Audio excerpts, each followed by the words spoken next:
What's shaking bacons? Today's review is for Ruby A as a Patreon reward. Thank you so much for your support over on Patreon. I really appreciate it. And again, a big congratulations on your upcoming nuptials, you and Diamond. It's very exciting. Ruby requested that I either review Wonder Woman or Time Machine. And honestly, I kind of jumped at the chance to rewatch Wonder Woman because I love this film and I somehow have not rewatched it since I initially saw it in theaters, and I thought it'd be really interesting to take a look at it with a more critical eye on the second viewing rather than like the initial glow of the first theatrical experience. So I decided I would talk about Wonder Woman. Needless to say, I busted out my Wonder Woman shirt, which is Wonder Woman through the decades, all her different costumes and iterations. And as a side note, there are a lot of Christian faith-based Wonder Woman shirts on Etsy, and she's a demigoddess, like the daughter of Zeus from Greek mythology. So I'm not really sure how those mesh, but you do you, Christian mothers appropriating Wonder Woman as a beacon of hope. You do you. So Wonder Woman is, of course, directed by Patty Jenkins and is the origin story of Diana Prince, aka Diana, the Princess of Themyscira. And we begin in Paris. She gets a photograph from Bruce Wayne, and it's her with her gang, including Steve Trevor. And it triggers into a flashback, and we get the story of how Diana became the Wonder Woman that we know in the modern times. It begins with her training and her life as a child on the island of Themyscira as she begins to get trained in the fighting style and the arts of the Amazons. And this backstory helps provide not just the backstory of her, but the backstory of the Amazons, and it provides the backstory in this beautiful, like, living Renaissance painting style that's just beautiful to watch, of Ares and the role of humanity and how the Amazons, escaped or fought against them when they were initially sent to help preserve peace. So we get a very interesting introduction and tapestry of all of this setup. Their peace is shattered as we come to Diana, who is grown further, and she comes into her power as she kind of blasts Antiope backward. And as she is ashamed of herself and she runs away, she sees Steve Trevor's plane crash through the illusions surrounding Themyscira. He is pursued by German soldiers, which the Amazons repulse, although with great casualties, and what I think is like one of the best fight scenes in this film. It's not the best fight scene, but it's up there. You get to see them fight and just that style. You see them in action, that slow motion bullet scene, the way that the warriors use the horses, and that shot where Antiope just does like the 3 arrows. Oh, it's sick. Oh, it's so good. You get this amazing fight scene. We have very serious, heavy losses, and Diana is exposed to modern warfare and what humanity has become outside of the sheltered environment where they are on the side. So using the lasso of truth on Steve Trevor, they find out that he's a spy. He stole the recipe book for the weapon that's been concocted by Dr. Poison and her sponsor Ludendorff. And this weapon is intended to be deployed to win the war. And Steve Trevor is on his way back to inform his superiors in London when he crashes on Themyscira. He's shot down. Diana decides that this is clearly the work of Ares, and she's going to go with Steve Trevor to London to try and find Ares at the front of the fighting where it's thickest and heaviest. Both of them head toward London, Diana acknowledging that she's probably never going to be able to go back to Themyscira with this decision. We get kind of interesting scenes of Diana being like kitted out like a normie, right? So she gets an outfit that kind of is very similar to Steve Trevor's. She gets to see how regular humans are living during this period of history. And she and Steve get directed by Sir Patrick, who is Remus Lupin, to try and stop the weapon from being deployed while not endangering the peace armistice that he's attempting to negotiate to stop the war. They go off to the front after gathering their fun gang together, and that's when we get the scene of Diana breaking through no man's land. I think at this point, this scene is going to be like iconic in movie history, with how raw yet empowering it is as she leads the charge through no man's land, and the soldiers find their courage and they realize that they have an opportunity and they all seize it, and they're able to take back this village and kind of rejoice and live a little bit of life that is golden for once in the sun of victory versus just being mired in the mud in these trenches where they'd been with this trench warfare. It's such a beautiful part of this film. This film is almost worth watching just for this sequence by itself. It really is outstanding. After breaking through no man's land, taking a brief respite at the village, they head off to a gala to try and intercept Ludendorff and Dr. Poison. Steve prevents Diana from going after Ludendorff because he doesn't believe that, like she believes, that Ludendorff is Ares. Ludendorff gets away and they test the weapon on the little village that they just saved,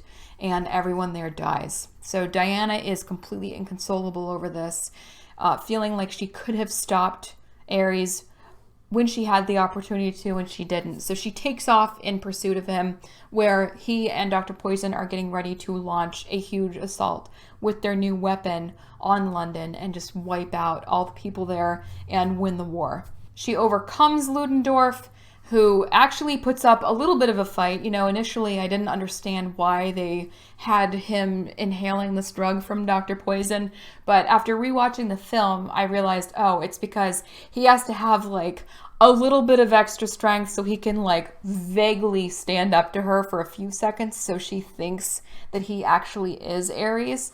But she obviously overcomes him because he's just a normal dude that's high. And she's confused because the war keeps going.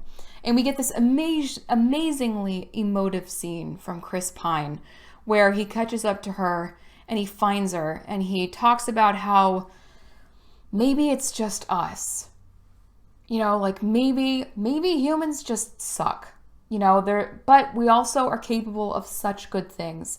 But we're always going to have this kind of warring faction within ourselves. So maybe Ares is just like this bad side of human nature. And it's such a wonderfully eloquent scene that he delivers here. Chris Pine's acting is like top notch in this film. And she's still just, you know, she's been naive this whole film because she's been raised a certain way.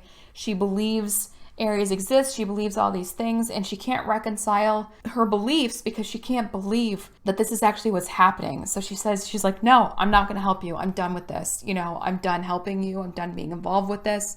He goes off on his own to try and stop the weapons deployment with their band of merry men. And that's when Ares shows up.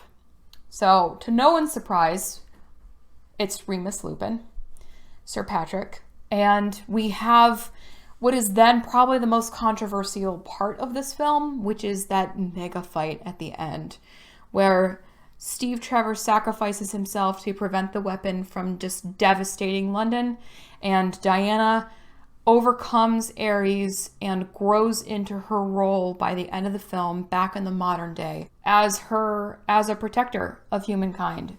And then we end with her thinking that love is really what's needed in the world. I loved this movie when I first saw it. I'm not ashamed to admit to you, I wept. I bawled all the way through the movie, and it wasn't because it was sad. It wasn't like, oh my God, Steve Trevor died and they were in love. Oh my God. I actually cried because I was happy. And I didn't realize just how much it would mean to me to see a female superhero movie.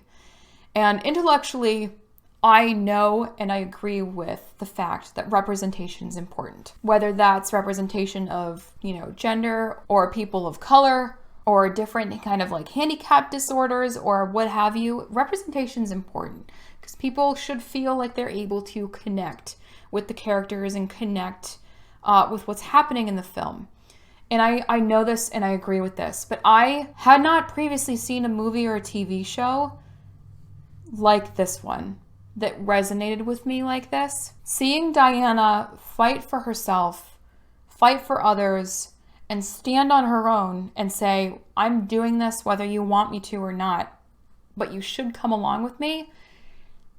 It was so empowering. It's really difficult to describe because the movie was centered on her and her growth into this role And when I left that film, I walked out feeling like if she could do it, I could do it. I felt like I had just put on the bracelets and I could like take on the world. I felt incredible, and rewatching this movie makes me feel the same way. The reason for that is that she is a strong character. Like if you've watched this channel in the past, you have heard me talk about strong female characters. I bring it up repeatedly. This film is a wonderful example of how you make a strong female character and you do it right. This film emphasizes equality because in order to make Diana look strong, they don't make everyone else a weak pile of garbage. And it's not that she's not stronger than everybody else, because she's a superhero. She's a demi-goddess. That's her thing. She is going to be inherently stronger than everyone else. That is who Wonder Woman is. But just because she is stronger physically and with her powers does not mean that the other characters in this movie are less than. Does that make sense? They are not weak to make her look strong. Steve Trevor is a strong character. Their gang of guys, they are all strong characters that have real issues. Even the secretary, Etta Candy, she is also a strong character. All of these people are strong on their own, and their strength plays off of one another. They didn't make Wonder Woman look great by making everyone else look bad, and that is really important. That is how this should be done. And Patty Jenkins hit the nail on the head with this. And the best example that I can give as like a counter to this is, you guys know I hate The Last Jedi. I loathe that movie.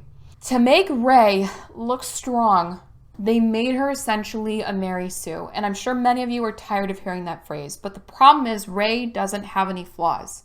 She is not believable as a character. And in order to make her look stronger without the buildup that traditional characters receive, they made the people around her look weak. And they did the same thing with Admiral Holdo.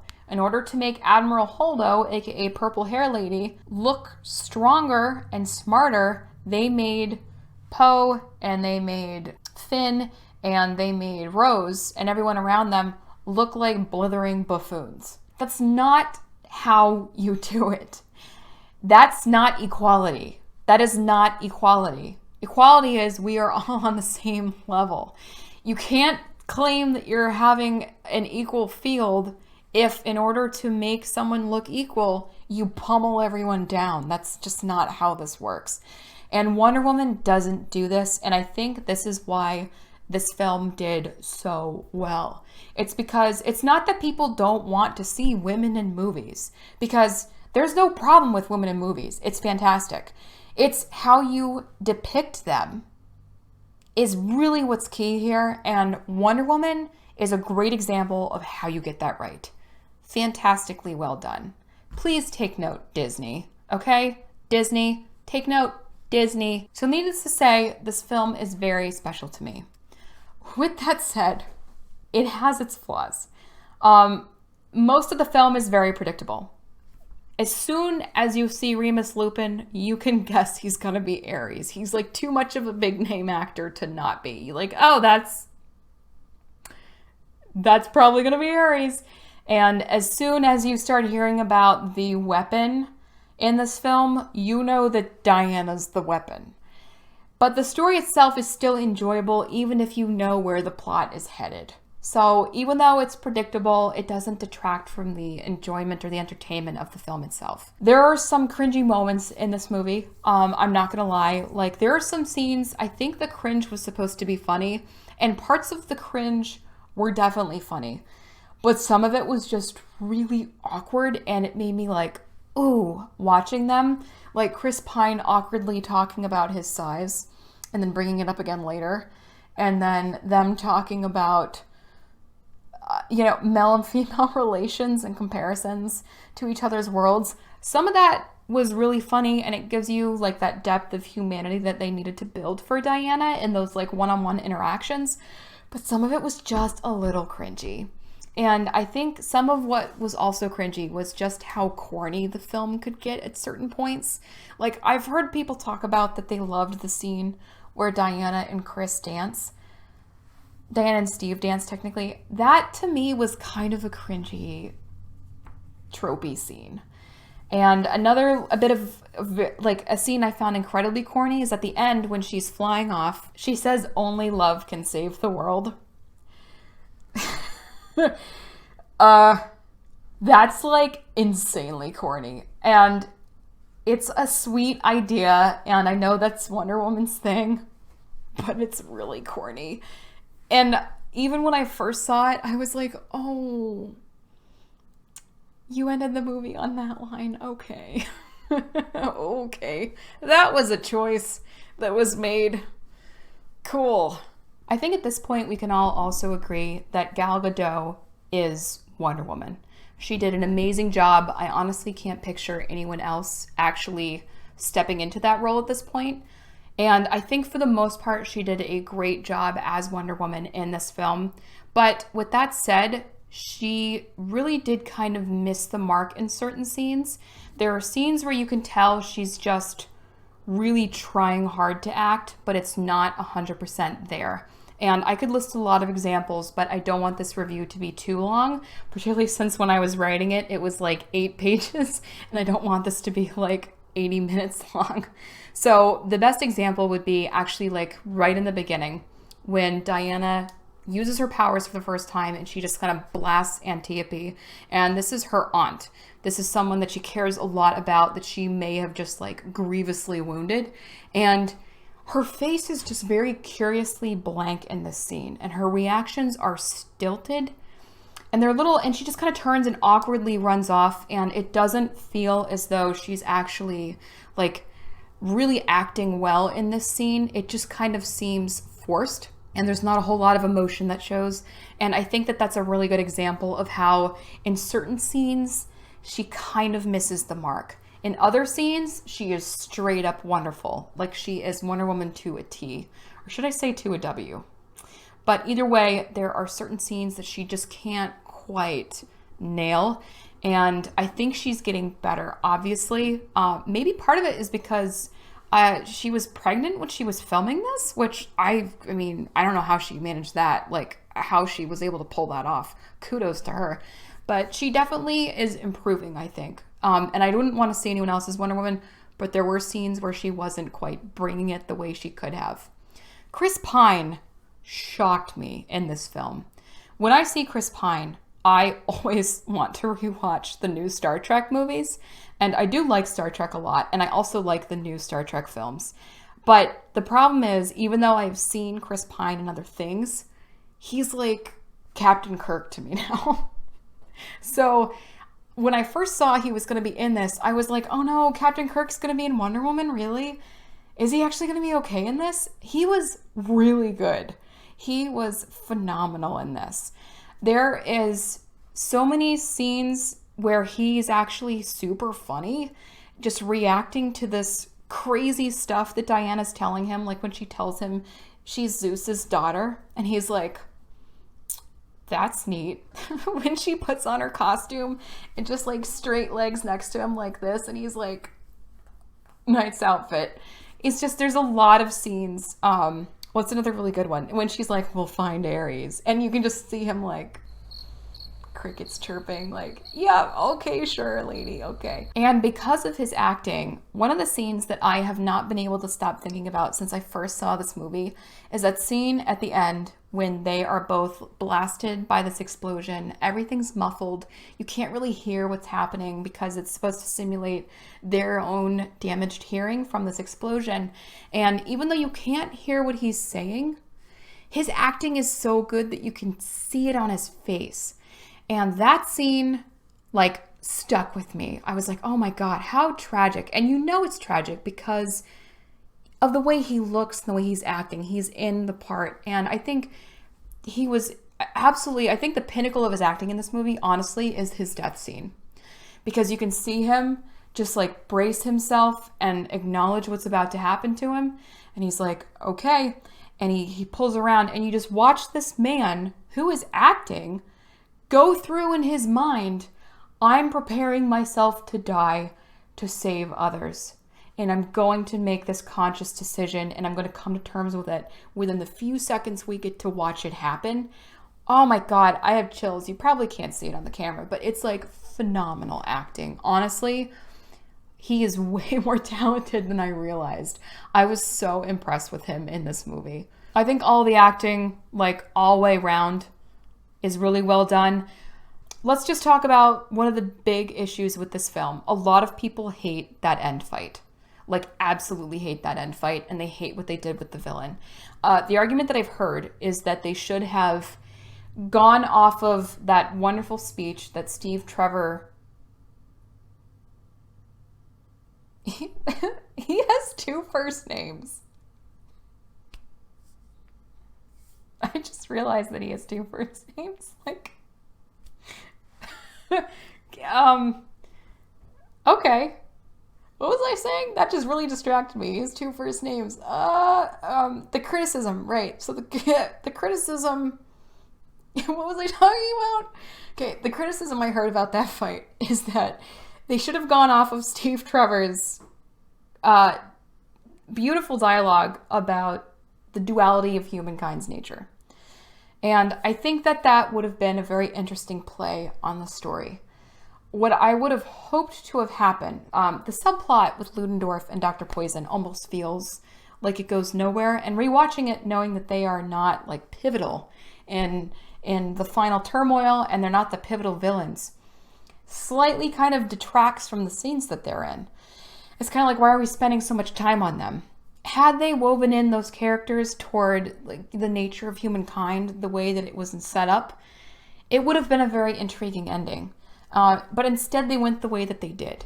So let's talk about it. I don't hate that end fight scene. I know a lot of people really dislike it. It's like the stereotypical end fight scene. I'll explain why I don't mind it. There's several reasons why people hate that fight scene. The first is that the villain is not very well developed, and that is 100% true. This film suffers from the same issue that a lot of superhero films suffer from, which is that the villain or the bad guy character is not very well developed. And in this film, I understand why that is. It's because they needed to really emphasize Diana.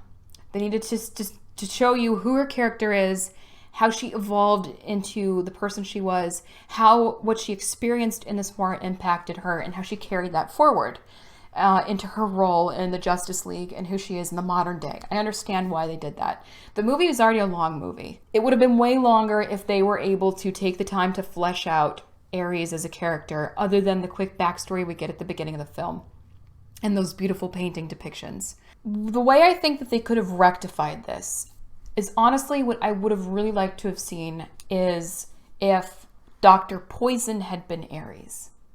Because I feel like having Remus Lupin pop into this film, you kind of guess that he's going to be Ares because he's too big of an actor to not have a substantial role.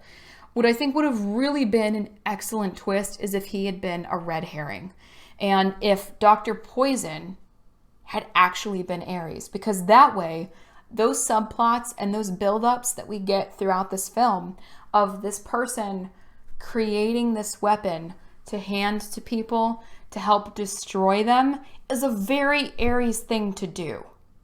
And I think it would have perfectly tied in like more of a backstory, and then you'd go back and rewatch it and be like, oh my gosh, yeah, here are all those like little signs and threads you can tie together that connect the dots here. But they didn't go that route. I personally think that that would have been a very interesting way of solving that problem. So that's the first issue. The first issue is that they don't develop the villain. The second problem, it's Professor Lupin. When I first saw that they cast Remus Lupin in this, and I know that's not his name, my first thought was like, oh no, he's gonna be the bad guy, and it's Remus Lupin. And here's the problem with people that get typecast. And I mentioned to you earlier, I can't stop thinking of Chris Pine as Captain Kirk. And even though I liked him in this movie, in my head, he's still Captain Kirk. And Harry Potter, the film series, was such an iconic series, and he played a very pivotal character to Harry's. And in that series, he was kind of tentative kind of quiet and reserved, and he was a little, I mean, like, let's face it, he was a little depressed. The issue is, you know, when you have a character that becomes iconic to that degree, even if the actor himself is not like that, when he in someone's head is Remus Lupin, you are going to attribute those attributes to him going forward. So you see him put on his like crazy monster horn and you're just like, it's just Lupin under there. Like, the two character traits will kind of try and meet, but they're going to form that straight line and they're never going to cross. And I think that is a major casting problem. If it had been someone else, or like I said, if he was in there as a red herring and it ended up being Dr. Poison, for example, like I mentioned earlier, it would not have been a problem. But they kept him as Lupin, or they kept Lupin as Ares. Like, they stayed true to that. And I think that was not the best of choices. One thing I will say a lot of people hate is that they kept him looking like Lupin like the entire time. And initially I expected them to have him like morph into Ares, and they didn't. And that's, a lot of people I remember were like, why did they do that? They should have made him like big and bad. No, I like that they didn't do that, because if they were going to go this route, which they did, think about your mythology. Everything evil comes as a masquerade in the form of something you wouldn't suspect, or something that's beautiful, something that's subtle. And they kept him looking subtle. And it's not the appearance or the character of a person that you would expect to wreak such havoc and devastation on the humans in this world. And I liked that they stayed true to that, because it's very true, I think, to that kind of mythos that we've been exposed to. So I didn't mind that. The third reason I don't think this fight is bad is because without this fight, Diana would have been able to save Steve Trevor. And she may have never come to full terms or seen demonstrated to her in such a pivotal way that humankind also is capable of great love in addition to inflicting great suffering on others. And it took that fight to preoccupy her, because she is a demigoddess. She's really strong. She can't be stopped. So it took a huge fight from another entity that could match her and keep her preoccupied, that allowed Steve Trevor to sacrifice himself to such an extent that it completely changed how she felt about humans as a whole. And that was necessary for that evolution to happen. That's another reason I don't think that this fight is that bad. One thing I will say, I think like the last thing I want to note about this fight is I don't think it was executed as well as it could have been. There are a lot of amazing scenes in this fight, like the scene where she comes into her own powers and she just like busts up to fly and face him. Oh, that scene's great. I rewatched that scene like 2 or 3 times when I was rewatching this movie. I was pumped. But I've noticed in a lot of DC fight scenes, if it's a human against a human or a super against a human, there seems like you can feel the impact of the fight. They seem very grounded, almost like if you're playing with a keyboard and mouse, like a non-souped up one, versus if you're holding a controller that rumbles as you have impact within a video game. The human fights or fights with humans are impactful. You can feel them. The fights in DC where there is someone with supernatural abilities versus another someone with supernatural abilities are so CG'd that they don't have that same impact. They almost seem floaty. And I think you lose the depth and the gravitas of the fight because you've lost that impact. Like in how in old Jackie Chan movies, they would film and show in the film when Jackie Chan would make contact with someone, they'd have another frame where you would see him contacting twice. And it emphasized the strength of the hit. But when you have a lot of CG coming together in this huge fight, you lose the ability to really make it feel like it's happening and that it's coming at you. And I think that is another huge issue with this fight scene. So this fight scene is not perfect. I think there are things they could have done to make this ending better. They could have tweaked it in certain ways, but overall, I don't hate this fight scene to the same depth that a lot of people seem to. I think the music was fantastic in this film. I love the soundtrack. I really like that they updated the Wonder Woman theme with that kind of electrical guitar riff. It makes it modern while staying true to the original. And I think you can say the same for the costuming. One thing I really like about this film is it stays true to the idea of superhero costumes. Every single time I have ever seen like any superhero comic or illustration, everything they're wearing shows their build. Doesn't matter whether they're man or woman or whatever, creature, what have you. You can tell their strength and their power and their form, their actions. And they didn't go stupidly over the top sexy with the costumes in this film, and I'm so glad, because that's not the focus of the movie. The focus is not, we're just going to throw eye candy on the film for you. The focus is, this is a superhero and she's getting a badass superhero costume that fits her. And it still stays true to the original Wonder Woman costume, but it kind of like updates it and modernizes it. And it's just so functional and interesting. And I think stylistically, it's a really cool callback to the type of outfits that the Greek warriors used to wear that you've seen, you know, in like paintings and on amphora and stuff like that. So I think that's pretty neat. I particularly really liked the costuming on Themyscira itself. And I like her training outfit was very cool. It's not my favorite Wonder Woman outfit that I've seen. Like, granted, this one doesn't really show you a whole lot of her outfits because they're all very much so in the same motif. But there's a cool site that Carol Strickland runs, and it has like the Wonder Woman costume index. And there are some very, very cool examples of awesome Wonder Woman costumes in there. And as I'm talking, I'll try and put some up on the screen. But those are some very cool costumes that I particularly love for Wonder Woman, because I've never been like wholly on board with the Stars outfit that she has. I know it's iconic to her, but it seems funny to me that a Greek-based superhero out of mythology would be like red, white, and blue. It's always seemed a little strange to me. So I kind of tend to prefer the more understated or the more regal costuming that she can be in. They did a good job of balancing that idea and that concept within the costuming in this film overall. Not just for her, but for like every character. They did a great job. So I cannot wait for the sequel to this movie. When is it coming out? In 2020? I cannot wait for it to come out. I will be there like opening day. I am absolutely pumped for it.